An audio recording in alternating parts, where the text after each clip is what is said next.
نبی صلی اللہ علیہ وآلہ وسلم نے فرمایا، 7 شخصوں کو قیامت کے دن اللہ تعالیٰ اپنے سایہ میں جگہ دے گا جس دن اس کے سائے کے سوا کوئی سایہ نہ ہوگا۔ عادل بادشاہ۔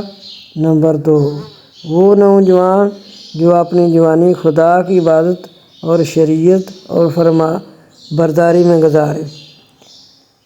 تیسرا، وہ شخص جو اللہ تعالیٰ کے لیے آپس میں محبت رکھے، اسی پر جمع ہوں اور اسی پر جدا ہوں۔ چوتھا، وہ شخص جس کا دل مسجد میں لگا رہے، نکلنے کے وقت سے جانے کے وقت تک۔ پانچواں، وہ شخص جو خلوت میں اللہ تعالیٰ کا ذکر کر کے روئے، وہ شخص۔ چھٹا، وہ شخص جسے کوئی منصب و جمال والی عورت بدکاری کی طرف بلائے مگر وہ کہہ دے کہ میں تو اللہ رب العالمین سے ڈرتا ہوں۔